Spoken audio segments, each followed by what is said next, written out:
Welcome to the TufFish Show. I am so excited to bring to you Stacey Aaronson. Stacey, thank you so much for being on the show. Oh my gosh, Jen, thank you for having me. I'm so excited. This is going to be so much fun. And I would love for you to start with, how'd you get into writing?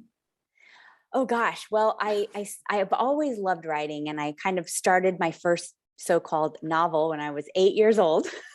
I It love never that. went anywhere. I don't know where the notebook ever went, but I just always loved language. I loved words, vocabulary, spelling. I was just a total grammar nerd from the time I jumped out of the womb. So I don't know where that came from. Nobody in my family could figure that one out. But so I've always written. It's always been a skill I've had. It's the one thing I felt like I was actually good at or had a talent for. And so I thought about pursuing a writing career, but you kind of get that, not really my family, but kind of the outside naysayer of, oh, you're going to be a starving artist, or, you're going to be stuck in a cubicle in a publishing house. And, for years and years until they let you out and do something better. And I'm thinking, oh, that doesn't sound like what I want to do with my life at all. So I ended up pursuing a different path, but I always wrote, whether I was, writing stories or writing in a journal or editing other people's papers or, writing for school or whatever it was. But I didn't actually, even though I've been working as an editor and a publishing partner for the last decade, and even as a ghostwriter, I didn't actually write and publish my first book until this year. That is awesome. So then talk about then what that process was like to go from writing essentially a form of behind the scenes, because as an editor it's a form of being behind the scenes because you're helping to amplify someone else's story. A Right. ghostwriter absolutely helping to amplify someone else's story, but when you're writing your own, this is you. So what was that transition like?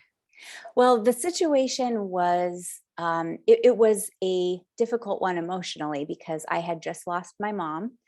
And just as a teeny bit of background, my mom and I grew up like the Gilmore Girls. So for anyone who doesn't know the Gilmore Girls, mom Lorelai had daughter Rory when she was 16.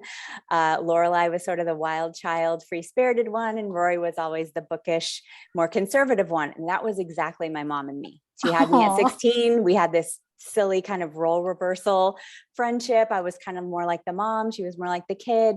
But we also had a really beautiful balance. So it wasn't like me taking care of her, me feeling overly responsible for her. And so it was a really sweet relationship. And we were so close growing up, and I went through a lot with her, but we always had this beautiful friendship. And so when Gilmore Girls came out, it was like, oh my God, there's a show about you and your mom, people would say. They couldn't believe it. And I so love we always had this relationship that people would say, oh my gosh, I don't know anyone with a relationship like that. We never fought. I mean, it was sort of magical. And then, I always thought I'd have my mom through old age and we would grow old together with all our wackiness. And then she got sick, and a year later, I was saying goodbye to her on the earthly plane. I don't believe she's gone, but, and so what happened was, after, all the things that you have to deal with after you lose somebody it. close to you. I came home and I felt very, very strongly that I was supposed to write our story. And it was so undeniable. It was one of those things that just felt like, this is not a maybe someday. This is not, well, after I've gone through my grieving and in the future. It was, this is the time. And I knew it on a soul level. And 2 weeks later, I had an accountability partner, a dear friend of mine, and said, I'm going to write this memoir, and I'm going to write this many words a day. And I ended up writing 75,000 words the first month, which was insane. I wrote every single day. And then I wasn't done yet. And so I wrote for the whole month of December. And it was one of those types of things where I think just all the magic kind of came together.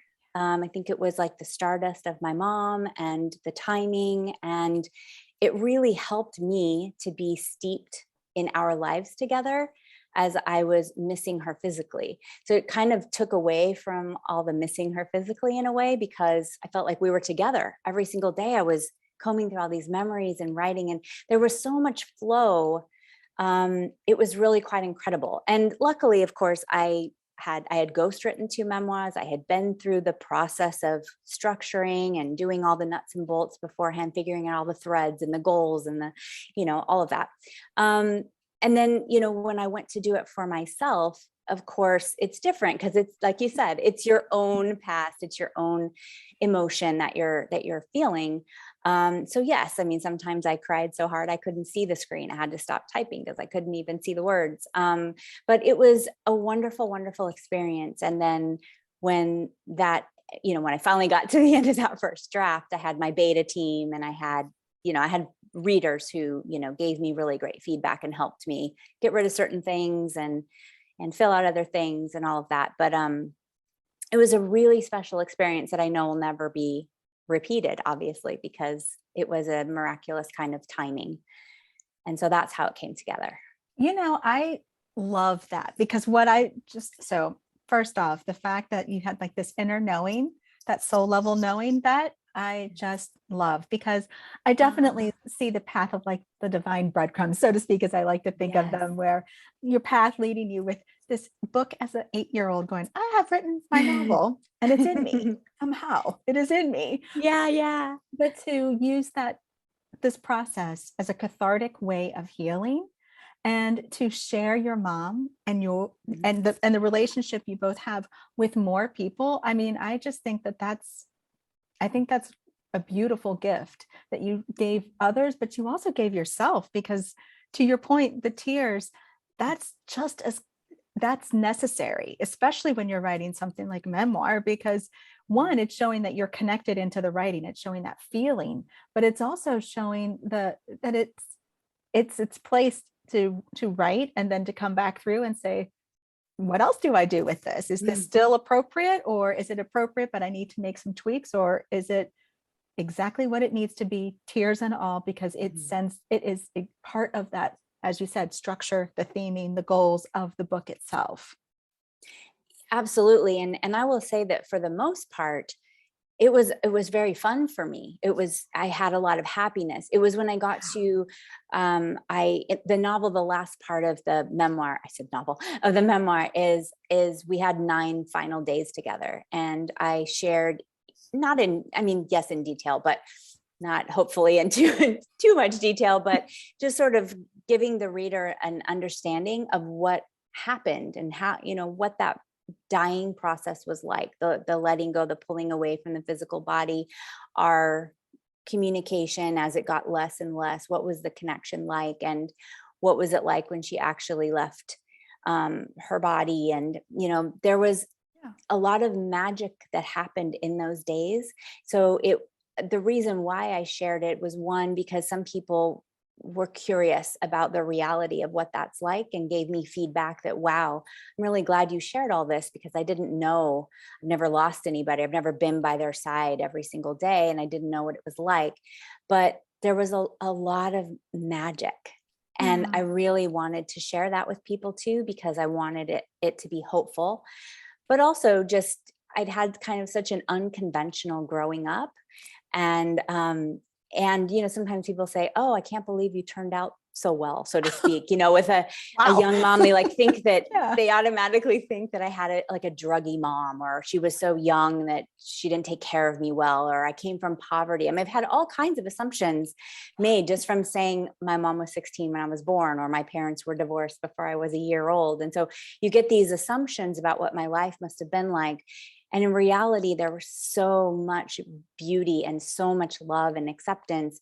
And I really wanted to show that. So it was, of course, my mom's in my relationship, but there were other players. I have a wonderful dad, wonderful grandparents. And so, just as a memoirist, as you know, and as an editor, it's about sifting through the memories and only keeping the things that are the most relevant. They're the most relevant about what you're trying to share with the reader, what you want them to take away, or you hope they take away, and leaving out all the stuff that really doesn't matter. It's like, just because you remember it doesn't mean it goes in the story.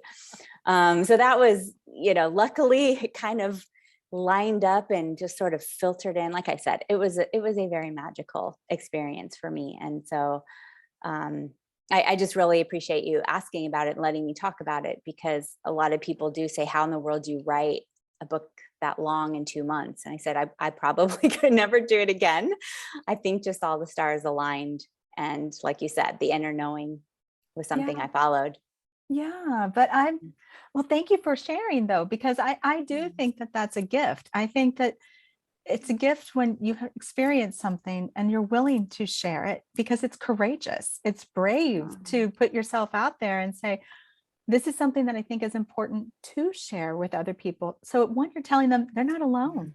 Somebody Yeah. else can understand what you've been through. Someone else can understand how this might feel. Even if it looks a little different, there's still similarities. And Yeah. it helps people to see themselves. And that I think is a key piece of with memoir is that the reader is reading your journey, but you want to see something of yourself in there too. So because that's how Yeah. you're connecting into it as well. Of And you're able course. to reflect based upon what that story is telling. Exactly. And I think too, it's important to say that, you work with authors too, just like I do as an editor. And sometimes people are reluctant to share really personal things or embarrassing things or things that make them very vulnerable. And I have to remind people that's what draws people into your story is when you allow yourself that vulnerability. So, I share coming of age stuff, the the first period, the first bra, with my dad, all the kind of stuff that I had to experience as a little girl. I could have left those things out and said, oh no, that's too embarrassing. But those are the things that people are like, oh, I loved your story about, some of the coming of age stuff and some of the difficult stuff that you went through as a teen, or, I had a failed engagement that I bailed out of because I knew it wasn't right. And I've had people say, oh, I'm so glad you shared that, because a lot of people wouldn't feel like they wanted to tell people that. They'd rather keep it a secret. And I said, well, I wanted to kind of you don't share every last detail of your life that's super personal. But again, it comes back to relevance. What is relevant and what is going to draw your reader in to your story, and hopefully allow them to relate or allow them to laugh with you or maybe even at you. And that's okay. So those were all things I was thinking about too. So I would like you to expound a little bit, please, to your point about relevance, because to your point about being Mhm. able to write in and you want to share the details, you want to be vulnerable and you want to be open and authentic. So your writing is true, it's in integrity, but yet how do you dance between that's TMI or those details are really, yes, they happened, or yes, they might feel like you need them, but dancing between how much and how to share, because it can affect your pacing, it can affect your just the whole feel of the book itself. It could also feel like the reader goes to your point, relevance of wait, what was this about? Yeah. Huh? So could you talk a little bit about that? Yeah, well, I think it particularly with a memoir because we're dealing with our own memories, and we may remember all kinds of wonderful things or something that was funny, but when you put it into the context of even just if we just bring it down to a single chapter, it's like what are you trying to convey in that chapter? How are you taking your life and kind of bringing it forward for the reader? And is that little sideshow that you think would be so funny, that was so funny to you, is it really going to be funny to the reader or not? And if you share it, how does it help bring the story forward? Does it demonstrate some type of, relationship? I don't know, like an attribute of your relationship, or maybe there was like a lot of seriousness. Let's just take an example. This isn't my real life example, but like if there was, say, a lot of seriousness between you and your dad growing up, it was always very serious. And then something really goofy happened that you both broke out hysterics over. And after that, it changed your relationship. You had like more of an ease with each other. Then certainly there's a lot of relevance to how that helped develop your relationship. So that scene would be important, even if it's embarrassing or whatever. That is sort of that bridge between what your relationship was and what it started to become. And sometimes, it can feel like, yes, this belongs. I think this is a good thing to share. I think the reader would want to know this. And then you could get a beta reader. And this actually happened to me with one scene. She said, I'll be honest with you, this is where I was taken out of the movie. So what she meant was I felt like I was kind of watching a movie as I was reading, and I was so in it. And then I suddenly felt like I sort of lost my interest in the movie. Like there was too much detail right here about stuff I think you could leave out. And I was so grateful. I'm like, oh, thank you so much. And so I, took it out, refined it, sent it back. And she's like, that's perfect. I'm in the movie now the whole time. So, sometimes it's not a perfect, A to Z process where you're completely clear on everything that should be there and shouldn't be there. Sometimes it just takes other readers who are honest. You do want to have honest readers, and you want to invite people to be honest with you and say, look, I know you're worried about hurting my feelings, or, it is my story. So you might feel bad telling me, oh, I'd leave that out, or I want to hear more about that. But that's what I need. And so luckily I did have that. I did have some honest people who were able to say, I'd love to know more about how you felt in this scene, or that took me out of the movie right there, things like that. So where relevance comes in, it's always about, is this going to help my reader understand me and the relationship I'm writing about, or the event, or the situation that I've been through? Or is it just sort of taking them out of the movie? And we don't always know that as writers, because a lot of times, it's too hard for us to see. And that's why having a great editor is always super important. If I can put a plug in for us editors, how important it is to have editors. So, I had that as well. I had people helping me. I didn't just say, well, I'm a writer, I'm an editor, I can do this all by myself. No, we all need partners to help us when we're writing. So, but yeah, it always comes back to, does this actually help my story in a way that, helps the reader understand me more, or the situation better, or takes it from here to here?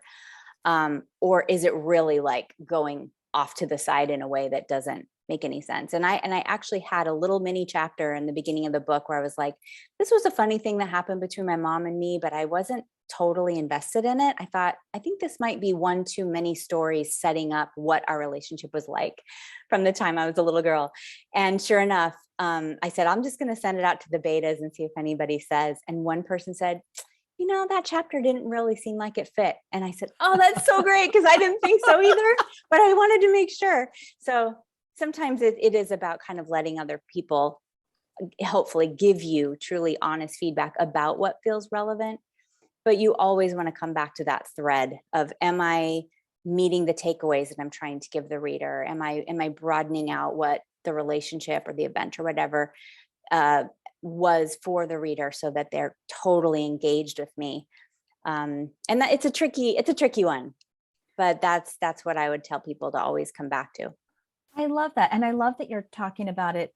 What you're describing to me makes me think of like a village, that it takes a village to help bring that book together. Because like you mentioned a handful of people right then. We have you, the writer, we have you with your editing hat, but you're also leveraging help from an editor, you have your betas. So it took more people to help to birth this book, to truly honor the relationship and the stories you wanted to share. So how did you vet the right people for your betas? Because I encourage people to work with betas. I've worked with betas myself for my own books, but I would love to hear you talk about a little bit about, how do you vet someone for that? That is an excellent question. And I will say I was super fortunate, because I have edited so many books, and some of my authors have become very dear sister friends to me. And so they're writers. They hired me as their editing partner and publishing partner. We had a long relationship. That's fairly intimate, as you know, when you're working with someone bringing a book to life. And then the friendship lasted after that. And so these were women who actually knew me well enough to know what I had been going through with my mom. They had been a little bit in on my personal life, not lots of details, but they cared about me, and they had a lot of empathy. and they were writers, in their own right. They were all published. And I felt like they would be honest. And I asked them, would you be willing, and please be open to say no if you're not feeling like this is something you want to take on. And all of them jumped at it, said, I would love to be able to do that for you. And it was very interesting too, because they are 4 completely different people, very different personalities, different backgrounds. And even though I had lovely closeness with each of them, I did believe I would get different feedback from each of them. And I did. So I think first it's really, I think somebody who is a writer or a storyteller or even an avid reader, somebody who really understands how a book holds together well, somebody who's interested in your genre. So if somebody was just into fantasy and they might go, oh, a memoir about you growing up with your teenage mother, I don't know, it's not really my thing. So I think making the match between what you're writing and the interest of the beta reader, that's a fair thing to figure out. You don't want someone reading as a favor when it's not really the genre they'd normally read. And I think they should feel a vested interest in your success and be willing to share honestly how they feel, no matter how close your friendship might be. So you need to make that really clear. And I think you need to know in those people you choose that they want the best for you and will therefore be honest and constructive with you. Yes, I love all of that. I love that. And so you've touched on a few things, but I would love for you to dive a little bit more in. You talked about structure and basically the arc of the book, but how do you put together the book? How do you put together the story? And even although nonfiction has a way you put something together, memoir, although nonfiction, it still has the element of fiction because it has the storytelling feel to it. It's a nice way of blending both fiction and nonfiction. I think of it that way because me too. You're kind of your own characters, if you will. Yeah. But how would you talk a little bit about structuring as it relates to memoir? Yeah, well, initially what I always do with authors, or what I did with when I was ghostwriting memoir with the authors, is I had them create a timeline of their entire life, or at least the entire life is actually the most helpful. If they're writing about just one small portion of their life, you could do it that way, but most of the time there's going to be some backstory. And so the best thing to do is to actually fix a timeline for yourself, because it's very easy to forget. Was that, 1985? Was that 1990? Was that 2000? I mean, it's like kind of hard. So you put down all the things that were kind of the big events, things that happened in your life, or a move you made, or a graduation, or, kind of the big things, but maybe even some emotional stuff, like emotional turning points, things like that might have happened. And so creating that timeline, and then also having a sense of kind of who is going to be involved in the telling of your story in terms of the players, so to speak. So, my grandparents were going to be part of it. They've passed on, so I didn't need to get any kind of permission. But like, if you're going to write about somebody else who's still living, then you kind of want to think about, well, how much of their life or our lives together is going to be comfortable for that person? What is my relationship with that person? So you kind of put those things into place, but then it really comes down to, why are you telling this story? Like, what is the big why for doing it? And you have to get very clear on what those whys are. I mean, it could be multiple whys, not just I want to be a published author, or this has always been a dream of mine. I mean, that could be a why, but it's not a good enough why all by itself. And so I go through this process of writing down all of the whys. What are the takeaways you want the reader to get out of this story? What are the different things that you're going to be talking about that you hope gives them hope or inspiration or makes them laugh, or whatever the goals of the book are? And then writing down the actual goals. I mean, there might be 10 or 12 different goals of the book. And then from there, it's really, for me, it's what story are we telling? Is this kind of a young child to now kind of story, which one of the memoirs I ghost wrote was. It started when he was 4 years old and put into foster care. and then came back to his family, and then what was his life like, and who did he become? So it was a very, it was a long spectrum of life we were dealing with. So it was like, okay, looking at the timeline, and I'm coming back.